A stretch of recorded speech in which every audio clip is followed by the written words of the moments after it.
Hello friends, मैं अन्यास सिंह आपका फिर से उमा कोचिंग के ई प्लेटफॉर्म पे हार्दिक स्वागत एवं अभिनंदन करता हूं। मैंने बीएससी फर्स्ट ईयर की एक लेक्चर लिया था मैंने, ठीक है। लॉजिक एंड प्रूफ्स के बारे में मैंने आपको थोड़ा बहुत बताया था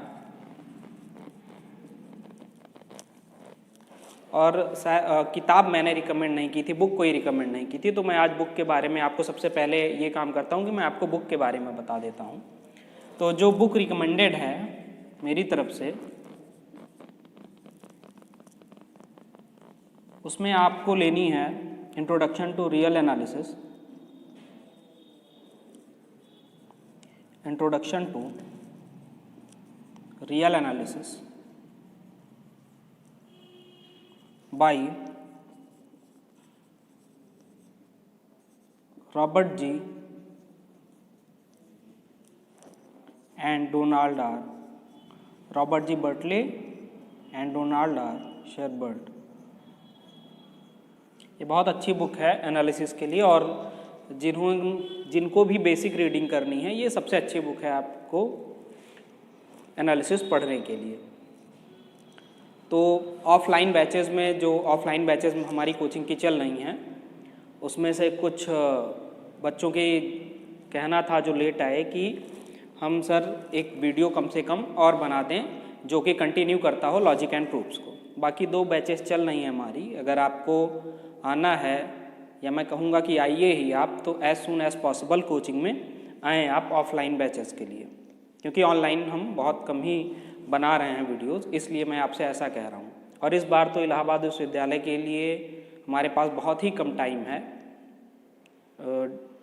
एग्ज़ाम और पढ़ाई के बीच में, तो इसलिए अगर आप जल्दी से जल्दी आ जाएं ऑफलाइन बैचेस में तो बेहतर होगा आपके लिए। फ़िलहाल तो हम अपने उस लेक्चर को आज कंटिन्यू करेंगे। तो पिछले लेक्चर में हमने बात की थी कि स्टेटमेंट्स क्या होते हैं, लॉजिकल कनेक्टिव्स क्या होते हैं, किसी स्टेटमेंट का निगेशन क्या होता है, एटॉमिक स्टेटमेंट क्या होता है, कंपाउंड स्टेटमेंट क्या होता है। ये सारी बातें हमने की थी, और ये भी देखा था, ये भी बात की थी हमने कि लॉजिकली इक्विवेलेंट स्टेटमेंट्स क्या होते हैं। इस क्रम में आगे बढ़ते हुए हम आए थे कि लॉजिकल कनेक्टिव्स में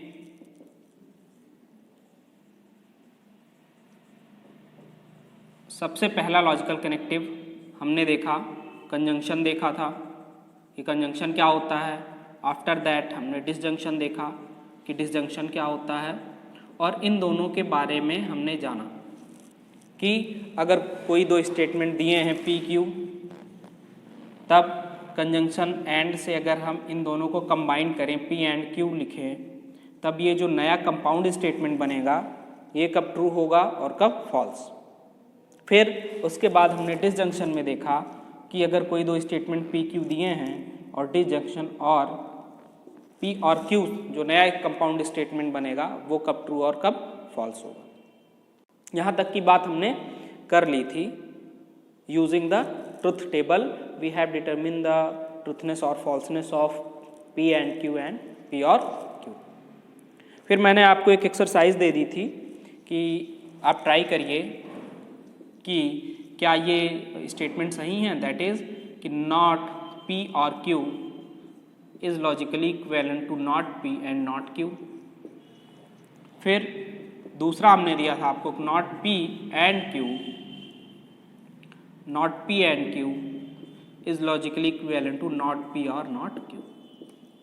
तो इसको तो हमने करा दिया था आपको कि ये जो आपका स्टेटमेंट दिया हुआ है, ये 2 स्टेटमेंट दिए हुए हैं, ये दोनों लॉजिकली इक्विवेलेंट हैं, ऐसा हमने आपको ट्रुथ टेबल की मदद से प्रूव करा दिया था।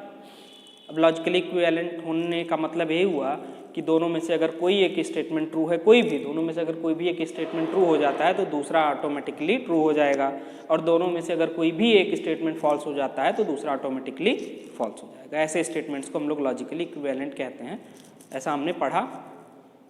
और इसके बारे में हमने कहा था कि आप ट्राई करिएगा। तो आज हम यहीं से शुरुआत करते हैं। सबसे पहले इसकी ट्रुथ टेबल देखते हैं और देखते हैं कि ये स्टेटमेंट ट्रू है या फॉल्स, या ऐसा कहूँ कि ये स्टेटमेंट और ये स्टेटमेंट लॉजिकली इक्विवेलेंट हैं या नहीं, ये हम देखते हैं। और फिर उसके बाद हम लोग जो हमारे बाकी के दो लॉजिकल कनेक्टिव हैं, if only if then and if and only if, इन दोनों के बारे में हम स्टडी करेंगे। तो हम देखते हैं।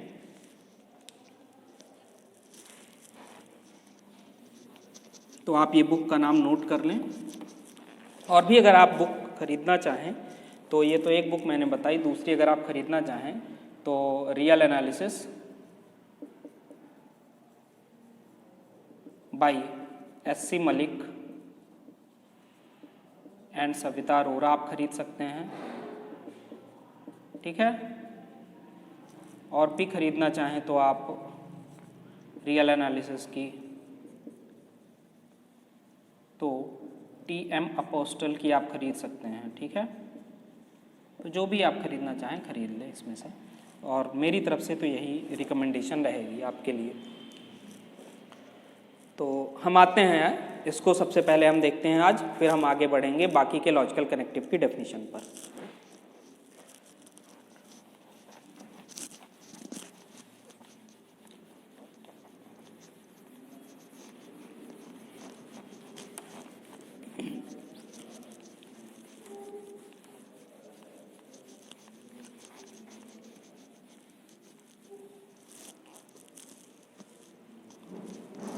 आई होप कि आपने ये नोट कर लिया होगा।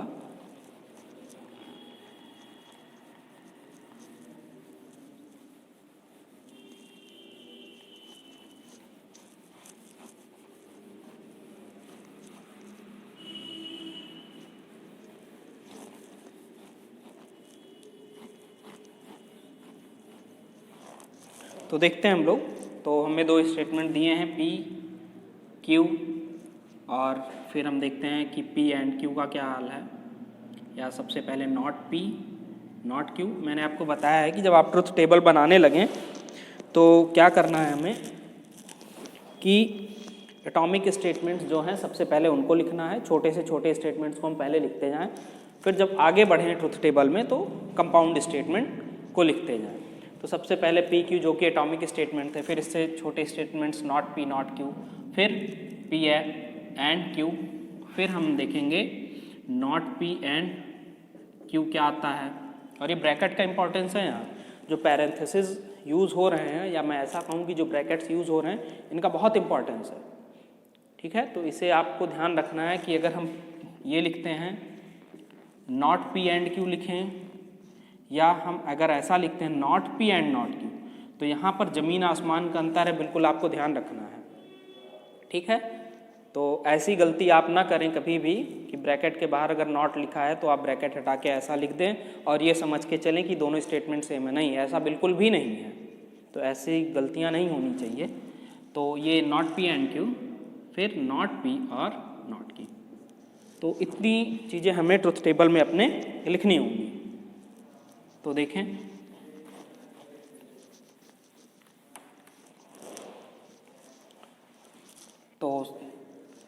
तो सबसे पहले जो हमारे हाथ में है जिसकी ट्रूथनेस या फॉल्सनेस का कॉम्बिनेशन, वो खाली P और Q है। बाकी चीज़ें अगर आप ध्यान से देखें तो P Q पर डिपेंड करती नज़र आएंगी आपको। जैसे कि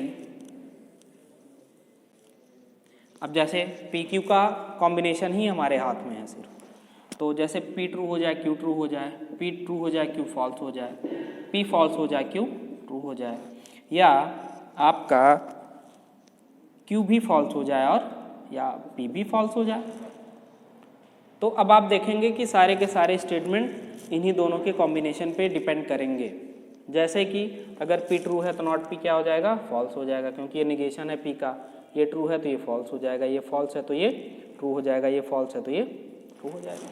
इसी तरीके से अगर Q ट्रू है तो उसका negation not of Q false हो जाएगा, और अगर Q फॉल्स है तो ये ट्रू हो जाएगा, ये ट्रू है तो ये फॉल्स हो जाएगा, फॉल्स है तो ट्रू हो जाएगा। अब मैंने आपको बताया है कि अगर दो स्टेटमेंट एंड से कंबाइन होते हैं तो जो कंपाउंड स्टेटमेंट मिलता है वो तभी ट्रू होगा जब उसके दोनों एटॉमिक पार्ट क्या हों, ट्रू हों, अदरवाइज वो स्टेटमेंट फॉल्स हो जाता है।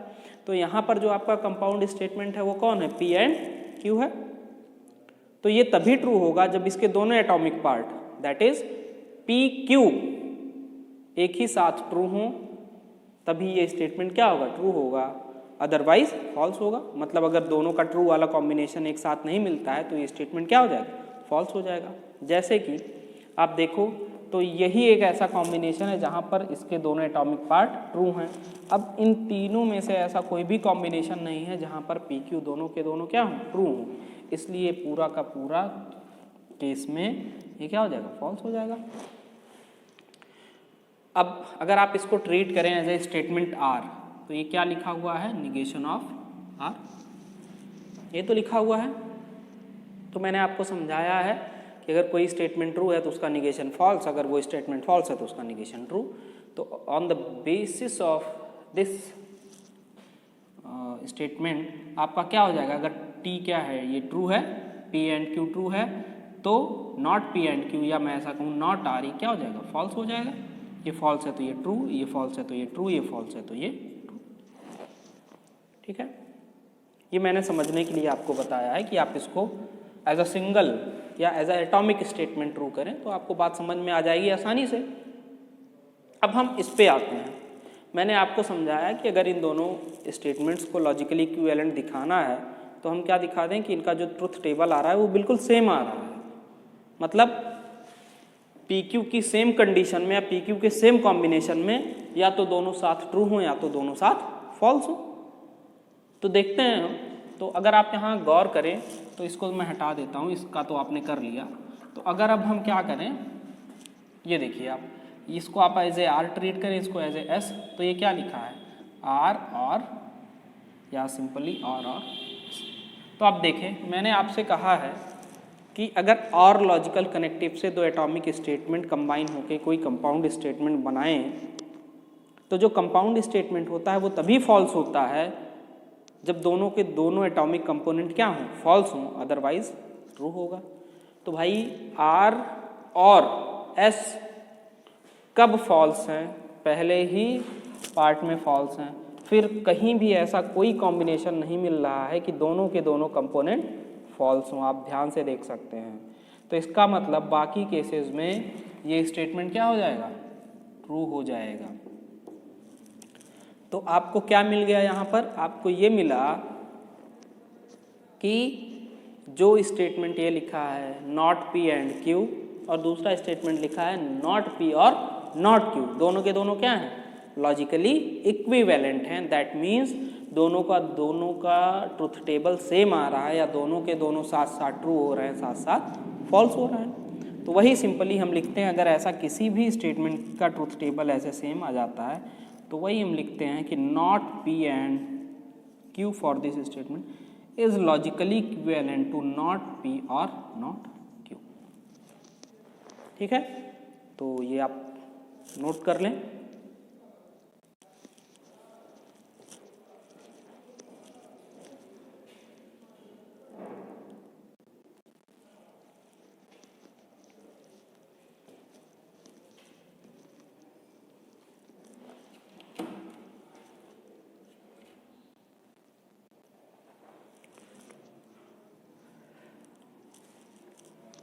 तो मैं इसे मिटा देता हूं।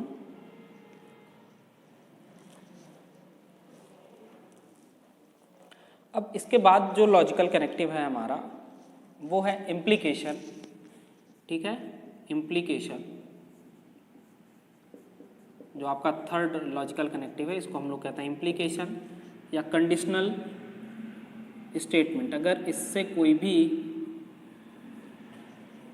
ठीक है, इससे अगर इस लॉजिकल कनेक्टिव से कोई स्टेटमेंट हम बनाएंगे तो वो जो स्टेटमेंट कहा जाएगा वो हम लोग कहेंगे कंडीशनल स्टेटमेंट। ठीक है, तो यहाँ पर हम ये लिखते हैं इस लॉजिकल कनेक्टिव का नाम इम्प्लीकेशन, जो कि आपका क्या है, इफ डॉट डॉट देन। ठीक है, और इसी को हम लोग कहेंगे इम्प्लाइज। ठीक है, इसको हम लोग पढ़ेंगे इम्प्लाइज। ठीक, तो आप इस तरीके से इसको लिख लें। तो अब इसके बारे में हम पढ़ते हैं। तो मैं इसे मिटा देता हूँ। आई होप कि आपने नोट कर लिया होगा।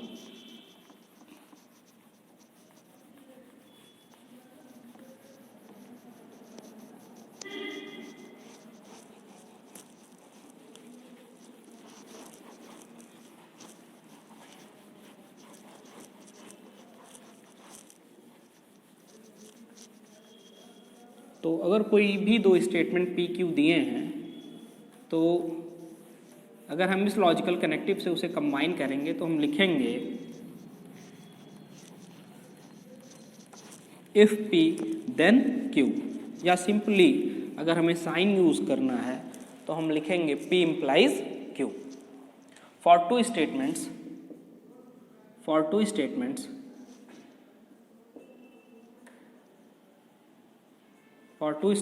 P comma Q,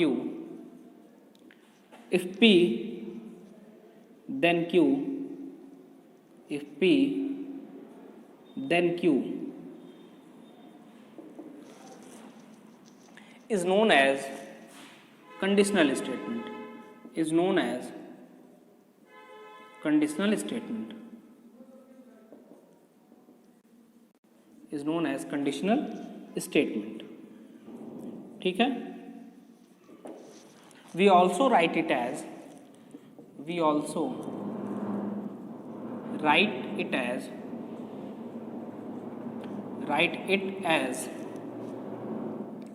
P implies Q,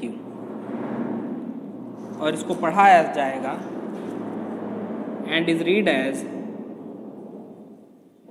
P implies Q।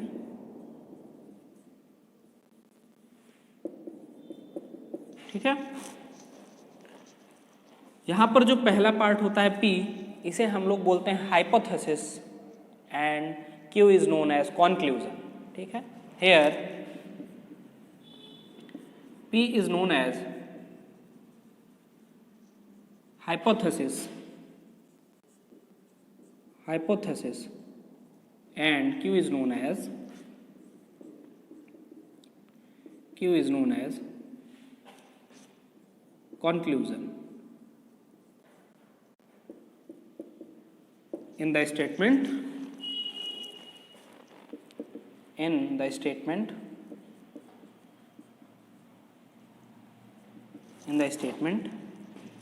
P implies Q। अब जो इसकी ट्रूथ वैल्यू होगी कि कब कब ये स्टेटमेंट ट्रू होगा, कब कब फॉल्स होगा, तो वो हम देखते हैं। ट्रूथ वैल्यू ऑफ, या ट्रूथ टेबल ही हम सीधा बना देते हैं। ठीक है। ट्रूथ टेबल ऑफ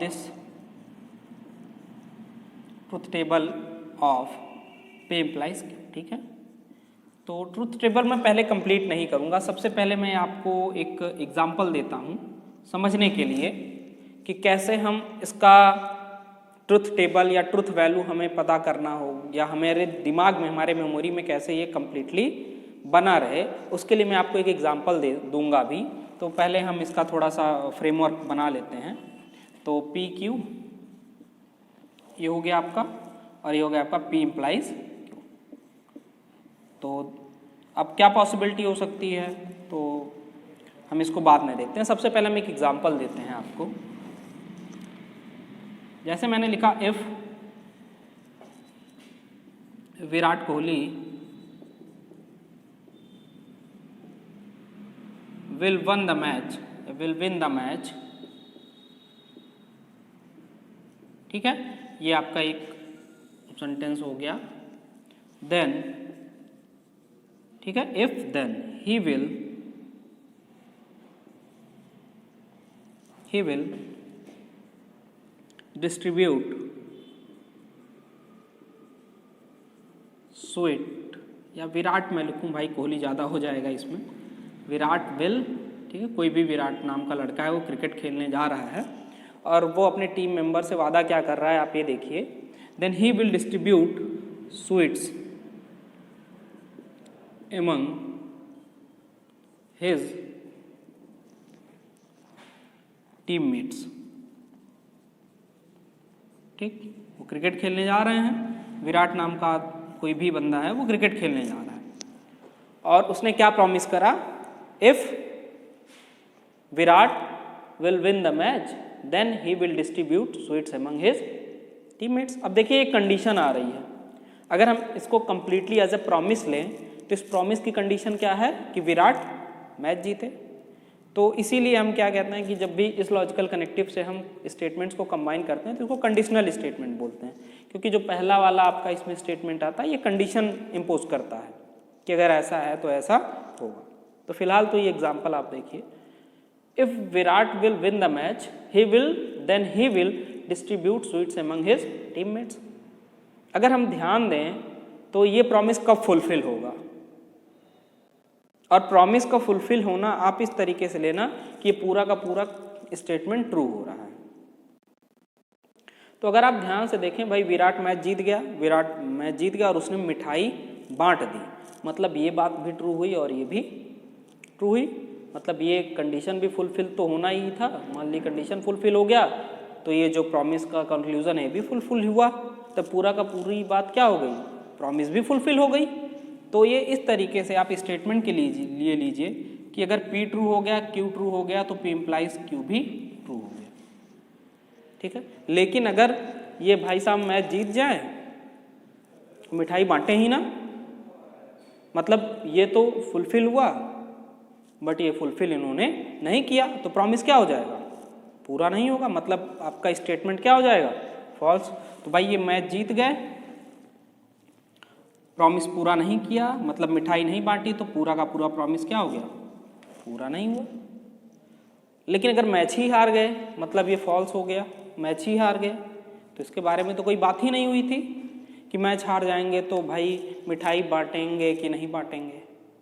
तो ये प्रॉमिस पूरा का पूरा, मतलब ये माना जाएगा कि प्रॉमिस इन्होंने अपना पूरा किया, क्योंकि उस पर इन्होंने कोई वादा किया ही नहीं था। तो फाइनली आपको क्या मिला कि अगर ये फॉल्स है, मतलब ये पहला वाला स्टेटमेंट फॉल्स है, तो ये मैटर ही नहीं करता कि ये दूसरा वाला स्टेटमेंट ट्रू हो रहा है या फॉल्स। मतलब विराट भाई साहब मैच हार गए तो मिठाई बांट भी देंगे तब भी आपका स्टेटमेंट ट्रू हो जाएगा, विराट भाई मैच हार गए मिठाई नहीं बांटा तब भी स्टेटमेंट क्या हो जाएगा, फॉल्स हो जाएगा, सॉरी ट्रू हो जाएगा ये, ठीक है। तो आप ध्यान से देख सकते हैं कि P इम्प्लाइज Q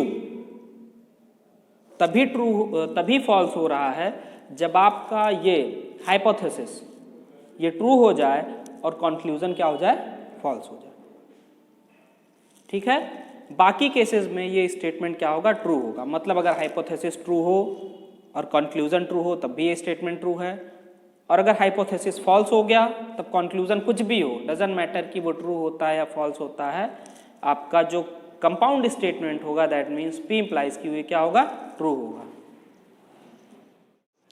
तो ये कुल मिला के आपने समझ लिया होगा। तो इसको ये अगर आपको स्टेटमेंट का ट्रूथनेस या फॉल्सनेस दिमाग में रखना है तो आप बिल्कुल यही बात याद रखिए कि अगर क्या होता है, विराट भाई मैच जीत गए और मिठाई बांट दी इन्होंने, विराट मैच जीता मिठाई बांटी तो प्रॉमिस फुलफिल हुआ, that means complete statement is true, that is promise fulfil हो गया। बट अगर भाई साहब मैच जीता और मिठाई नहीं बांटी इन्होंने, तब तो प्रॉब्लम है, मतलब इन्होंने अपना प्रॉमिस पूरा नहीं किया, या हम ऐसा कहें कि ये स्टेटमेंट फॉल्स हो जाएगा। और भाई जब मैच जीते ही नहीं तो मिठाई बांट दिया तब भी ये ऐसी, मतलब ये कंडीशन ही नहीं फुलफिल हो रही है, तो मैच जीत मतलब मिठाई बांट भी दी मैच ना जीतने पर तब भी ये स्टेटमेंट ट्रू होगा, और नहीं भी बांटी तब भी ट्रू होगा। It is a example for remembering the truthness और फॉल्सनेस ऑफ दिस स्टेटमेंट, ठीक है। ये आप हमेशा, मतलब एग्जाम्पल है आपको रिमेंबर रखने के लिए इसकी ट्रूथनेस या फॉल्सनेस वैल्यू के लिए, ठीक है। तो ये आप नोट कर लें, तब तक मैं ऊपर मिटा देता हूँ, इरेज कर देता हूँ चीज़ों को। तो आप अगर सही से देखें तो हमने क्या किया अभी तक, हमने निगेशन लिखा, किसका किसका लिखा, P एंड Q का लिखा, P और Q का लिखा। तो हमें निगेशन लिखना चाहिए किसका, P इम्प्लाइज Q का भी, तो लिखेंगे हम इसका भी निगेशन तुरंत।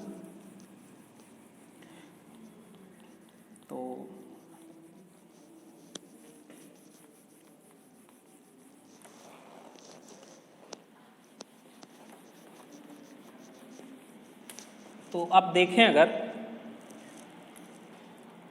तो तो ये आपके क्वेश्चन मैं देता हूँ एक, is P implies Q, negation of P implies Q is logically equivalent to किसके? P and not Q।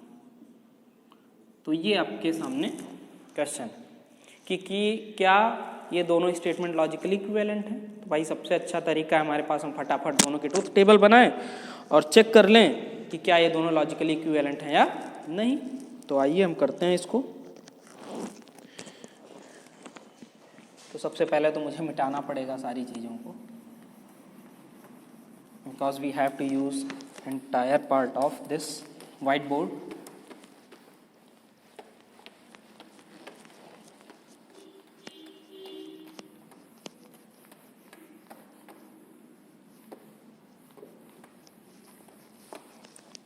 तो देखिए, तो थोड़ा सा बड़ा करते हैं इसको करने के लिए।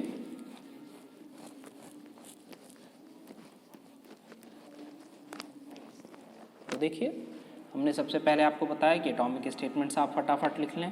नॉट क्यू का यूज़ होना है, आप ये लिख लें। पी इम्प्लाइज क्यू का यूज़ होना है, ये लिख लें। फिर नॉट पी इम्प्लाइज क्यू का यूज़ होना है, ये लिख लें। फिर आपको क्या लिखना है? पी एंड नॉट क्यू लिखना है, ये लिख लें। ठीक है, और टेबल फटाफट बनाते जाएं। और आपको बिल्कुल क्या करना है ना, देखिए इसमें आपको खाली डेफिनेशन पे फोकस करना है। आप मैथमेटिक्स में ही मैं कहूँ तो आप हमेशा डेफिनेशन में क्लैरिटी रखिए कि डेफिनेशन क्या है किसी भी बात की, किसी भी चीज़ की। और जब आप थ्योरम पे आएँ तो थ्योरम का स्टेटमेंट क्लियर रखें और उसका प्रूफ अपने दिमाग में एक स्केच जरूर रखें।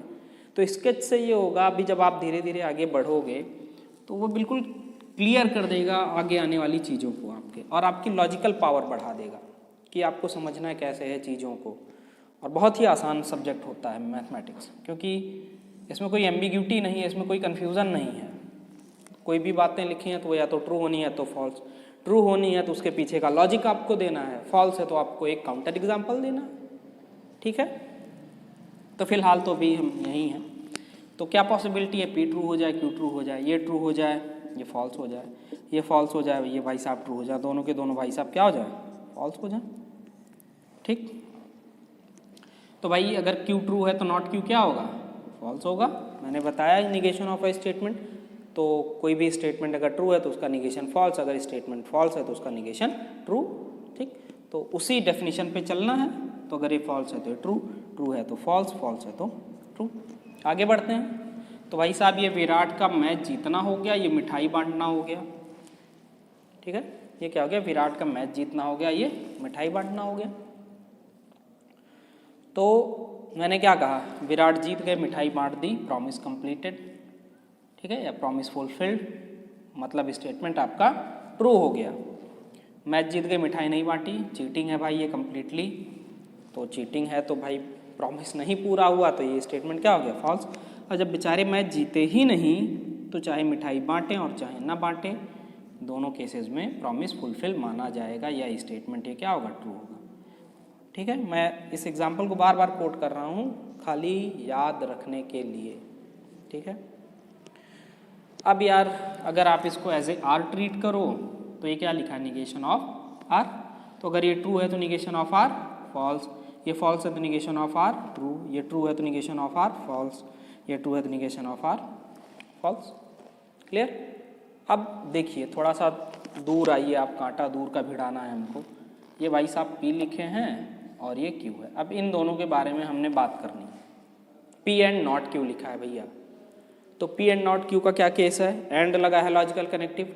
तो एंड लॉजिकल कनेक्टिव से अगर कोई भी कंपाउंड स्टेटमेंट में बनता है तो it is true only when both atomic statements are true, otherwise this compound statement is false. ये आप दिमाग में बिठा लो बिल्कुल भाई, कि अगर एंड से कनेक्टेड है दो स्टेटमेंट तो वो तभी ट्रू होगा जब दोनों के दोनों स्टेटमेंट ट्रू हों, अदरवाइज फॉल्स होगा। तो भैया देखो पी एंड नॉट क्यू, ये ट्रू है ये फॉल्स है, तो भाई ये क्या हो जाएगा? फॉल्स। तो या सिंपली आप देखो दोनों कहाँ ट्रू हैं साथ में, यार कहीं तो ट्रू होना चाहिए। ठीक है, तो पहले इसका हम लोग बना लेते हैं। ठीक, तो ये ट्रू है, ये फॉल्स है, तो ये क्या हो जाएगा, ये भी फॉल्स हो जाएगा। ये फॉल्स है, ट्रू है, तो ये क्या हो जाएगा, ये ओ सॉरी यार, हम कहाँ चल रहे हैं, इसके साथ बनाना है ना हमें। तो ये ट्रू है तो ये फॉल्स है, तो फॉल्स हो गया।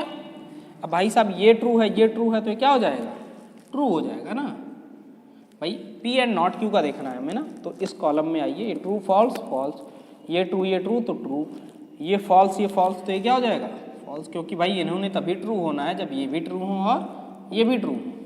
तो ऐसा इसी केस में हो रहा है, बाकी केसेस में देखो ऐसा कुछ भी नहीं हो रहा है, तो बाकी केसेस में दिस विल बी फॉल्स। तो आप भाई अगर ध्यान से देखें तो आपको क्या मिल रहा है कि जो ये स्टेटमेंट दिया है और ये स्टेटमेंट दोनों सेम कंडीशन में, मतलब ये अगर एक फॉल्स है तो दूसरा अपने आप फॉल्स, अगर एक ट्रू है तो दूसरा अपने आप ट्रू, अगर एक फॉल्स है दूसरा अपने आप फॉल्स। मतलब दोनों के दोनों स्टेटमेंट्स की ट्रूथनेस या फॉल्सनेस साथ साथ ही आ रही है। एक स्टेटमेंट ट्रू है तो दूसरा अपने आप हो जा रहा है, एक फॉल्स है तो दूसरा अपने आप फॉल्स हो जा रहा है। तो इस मतलब दोनों के दोनों क्या है, लॉजिकली इक्विवेलेंट है। तो अगर आप यहाँ पर देखो तो ये जो क्वेश्चन पूछा था कि भाई क्या ये ट्रू है, मतलब इज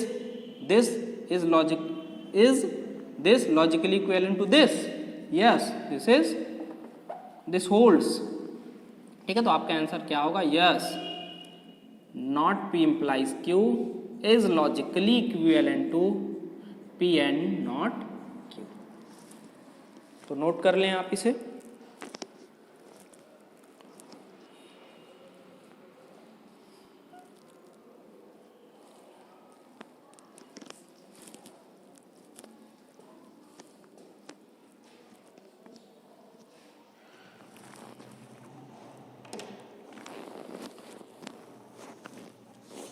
अच्छा, अगर आप एक चीज़ ध्यान दें इसमें, तो जिनको नोट करना है वो करते रहें। जैसे ये हमने लिखता है P implies Q, अगर हमने ध्यान दिया हो तो P Q लिखा था और ये P एंड Q था, तो हमने देखा कि Q एंड P भी लिख सकते हैं, कोई दिक्कत नहीं है। ठीक, क्योंकि अगर ये ट्रू है ये ट्रू है तो ये ट्रू है, ट्रू फॉल्स, ये क्या हो जाता था फॉल्स। और तो हम देख सकते थे ये भी ट्रू है ये भी फॉल्स है। मतलब अगर एंड के बाएं दाएं तरफ पी क्यू चेंज, पी की जगह पे क्यू कर दें, क्यू की जगह पे पी कर दें, तो ट्रूथनेस या फॉल्सनेस पे कोई फर्क नहीं पड़ रहा था। ठीक है, इसी तरीके से हमने देखा था अगर और लॉजिकल कनेक्टिव बीच में यूज हो रहा है तो और के दाएं बाएं तरफ हम चीज़ों को चेंज कर सकते थे, स्टेटमेंट्स की पोजीशन हम लोग बदल सकते थे, और इस जो कंपाउंड स्टेटमेंट आ रहा था उसके ट्रूथनेस या फॉल्सनेस पे कोई इफेक्ट नहीं पड़ रहा था। या हम ऐसा कह सकते हैं कि कॉम्यूटेटिव लॉ को फॉलो कर रहा था एंड और आर। क्या ये इम्प्लीकेशन या इस कंडीशनल स्टेटमेंट के बारे में भी ये बात होल्ड करेगी? मतलब ये जो आपका इम्प्लीकेशन का साइन है, इसके बाएं दाएं हम चीज़ों को बदल सकते हैं, मतलब P की जगह पे Q डाल दें, Q की जगह पे P पे।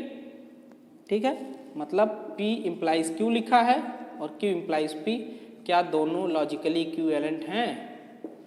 मेरा ये कहना है। तो आप भाई क्या करोगे,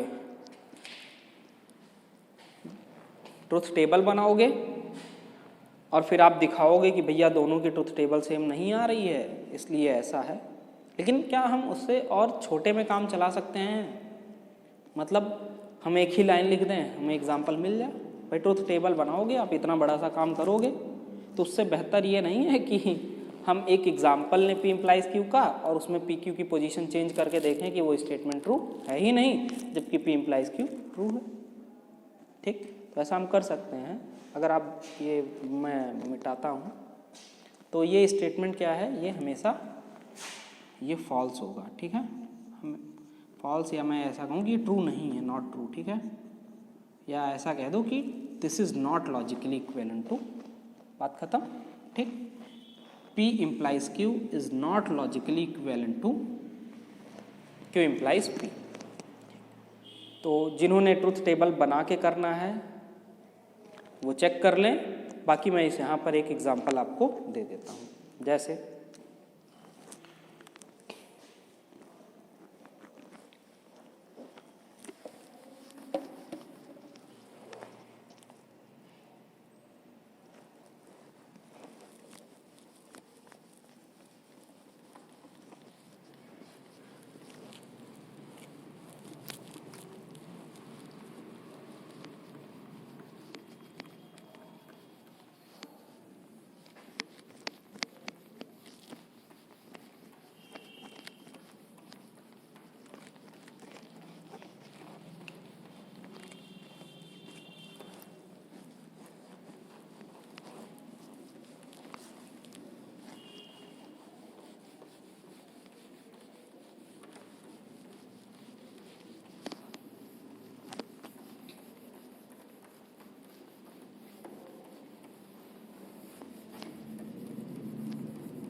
तो देखिए मैं सिंपली एक एग्जांपल लिखता हूँ।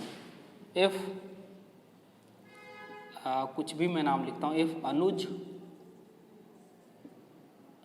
इज़ इन इलाहाबाद, ठीक है, मैं इलाहाबाद ही लिखूँगा, बाकी आप प्रयागराज कह सकते हो। Then he is in Uttar Pradesh या यूपी, ठीक। दो बातें लिखी, Anuj is in Allahabad, he is in UP. तो simply treat it as P and treat is as Q. तो ये क्या लिखा है, इफ पी देन क्यू या पी इम्प्लाइज क्यू, ठीक। तो भाई अगर अनुज इलाहाबाद में है तो यूपी में तो पक्का है, क्योंकि इलाहाबाद कहाँ पर सिचुएटेड है, यूपी में है। तो ये स्टेटमेंट क्या है, ट्रू है अगर अनुज इलाहाबाद में है तो, ठीक है। अब आप क्या करो, यहाँ पर Q इधर कर दो, P को उधर कर दो। मतलब if Anuj is in UP then he is in Allahabad. मतलब if Anuj is in UP then he is in Allahabad, ठीक। क्या ये ट्रू है भाई? यूपी में आप लखनऊ में भी हो सकते हैं, अलीगढ़ में भी हो सकते हैं, अयोध्या में भी हो सकते हैं, कहीं भी हो सकते हैं। तो यूपी में होना ये इम्प्लाई नहीं करता कि कोई बंदा इलाहाबाद में होगा। तो ये स्टेटमेंट क्या है, फॉल्स है, ठीक। और ये स्टेटमेंट क्या है, ट्रू है कि अगर वो बंदा इलाहाबाद में है तो यूपी में पक्का होगा। तो आपने देख लिया कि P implies Q is not logically equivalent to Q implies P। अगर आपको इससे भी संतोष नहीं होता है तो you should make truth table of these things, ठीक। Q implies P। तो भैया बना लूँ, ये ट्रू ये ट्रू, ये ट्रू ये फॉल्स, ये फॉल्स ये ट्रू, दोनों के दोनों फॉल्स। तो आप इसको वही विराट कोहली वाले एग्जाम्पल से लो, ये सॉरी विराट। तो अगर ये ट्रू है मतलब मैच जीत गया, मिठाई बांट दी, ट्रू। मैच जीत गया, मिठाई नहीं बांटी, फॉल्स। मैच हार गया, मिठाई बांट दी, ट्रू। मतलब मैच हारने पे तो कोई प्रॉमिस हुआ ही नहीं था यार, बांट देता है तो बेचारा है, नहीं बांटता है तो कोई दिक्कत ही नहीं, तो उसके बाद कोई चारा ही नहीं है। तो अब यहाँ पर आप मैच जीतने की जगह पे कौन आ गया, क्यू आ गया, मिठाई बांटने की जगह पे पी आ गया। तो भैया मैच जीत गया, मिठाई बांट दी, ट्रू हो गया।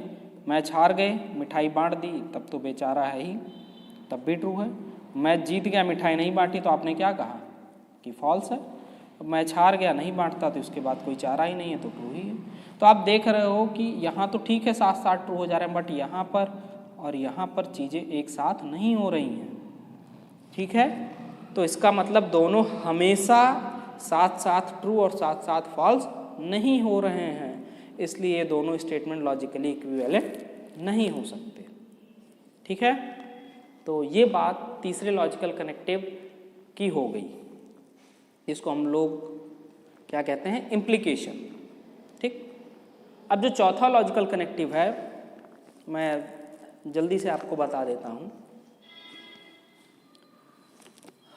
या आप नोट कर लो, मैं इधर देख लेता हूँ, ठीक है।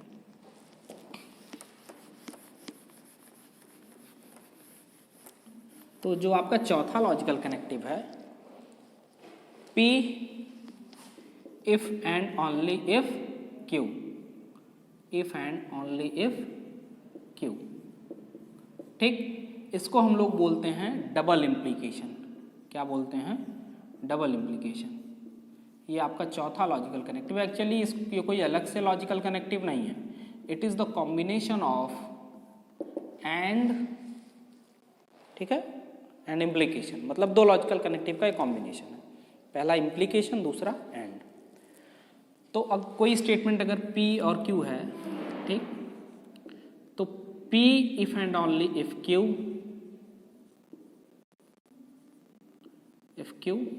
ठीक। चाहे आप ये लिखो, चाहे आप लिखो P if and only if Q, और चाहे आप लिखो P implies and implied by Q। तो इन चारों बातों में से, तीनों बातों में से आप कुछ भी लिख सकते हो, ठीक। इसको हम लोग पढ़ेंगे, ये चीज़ आपकी पढ़ी जाएगी, read as P implies and implied by Q। ठीक है, तो इसको क्या पढ़ेंगे, P implies and implied by Q। तो ये इसकी डेफिनेशन हो गई, मतलब इसको किस तरीके से हम लोग पढ़ेंगे। ठीक, ये आप नोट कर लें। ठीक है, लिखना चाहे तो आप लिख लें, फॉर टू स्टेटमेंट्स P और P, Q, double implication is written as P if and only if Q, P if and only if Q or this, ठीक है, which is read as this, and it is defined as, ठीक, and it is defined as, या मैं simply लिख देता हूं, it is true when both P, Q are either true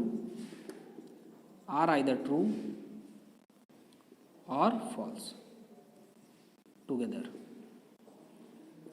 मतलब क्या हुआ कि जो इसमें दो स्टेटमेंट इन्वॉल्व हो रहे हैं P, Q, अगर दोनों के दोनों फॉल्स हो जाएं या ट्रू हो जाएं तभी ये स्टेटमेंट क्या होगा, P if and only if Q true होगा, otherwise it is false, otherwise it is false. ठीक है, तो हम लोग इसकी ट्रुथ टेबल बना लेते हैं। आपको दिमाग में बिल्कुल आ जाना चाहिए कि ये P if and only if या P implies and implied by Q। अब देखिए इसमें क्यों कहते हैं, इसमें डबल इम्प्लीकेशन लगा, P इम्प्लाइज Q, तो इसको बोलेंगे P implies Q and implied by Q। भाई क्या हुआ, P implies Q, P imply करता है Q को, and is implied by Q also, मतलब डबल इम्प्लीकेशन है ना, मतलब आपका इसमें ये भी इंक्लूडेड है और ये भी इंक्लूडेड है with the logical connective and. तो P implies Q and implied by Q, ये है ये। ठीक, तो इसकी जगह पे आप ये भी लिख सकते हैं, और ये दोनों स्टेटमेंट क्या होते हैं, लॉजिकली इक्विवेलेंट होते हैं। P if and only if Q is logically equivalent to P implies Q and Q implies P। अभी हम ट्रुथ टेबल बना के इसे चेक कर लेते हैं। तो भाई आप लोग ऑफलाइन क्लासेस में आएँ, ये मेरी आपसे रिक्वेस्ट है, और एज सुन एज पॉसिबल आएँ, क्योंकि वो टू वे कम्युनिकेशन होता है। आप कुछ पूछेंगे, आपका जो डाउट होगा मैं क्लियर करूँगा। ठीक है, अब इस ऑनलाइन प्लेटफॉर्म पे तो मैं ही बोल रहा हूँ, आपके कमेंट्स में रेगुलर रीड नहीं कर सकता, या बहुत कम ही क्लासेस मैं दे पा रहा हूँ इसमें। तो it is the humble request to all of you कि आप ऑफलाइन क्लासेस में आएँ तो बेहतर होगा, और लेकिन जल्दी से जल्दी, बिकॉज हम आगे ही बढ़ते जा रहे हैं दोनों बैचेस में, सुबह और शाम की दोनों बैचेस में। तो आप आएंगे तो हम नई बैच में स्टार्ट करेंगे फिर जल्दी से ही। तो हम इसकी ट्रुथ टेबल देख लेते हैं। ये क्या है, P Q, ठीक है, P implies and implied by Q। ठीक, तो मैंने क्या कहा, ये ट्रू हो गया, ट्रू, दोनों अगर ट्रू हैं तो ये ट्रू हो जाएगा, ये ट्रू है फॉल्स, ये फॉल्स है ये ट्रू। ठीक, और दोनों के दोनों फॉल्स। तो मैंने कहा था कि P implies and implied by Q तभी ट्रू होगा जब दोनों के दोनों ट्रू हों या दोनों के दोनों फॉल्स, अदरवाइज ये क्या होगा, ये फॉल्स।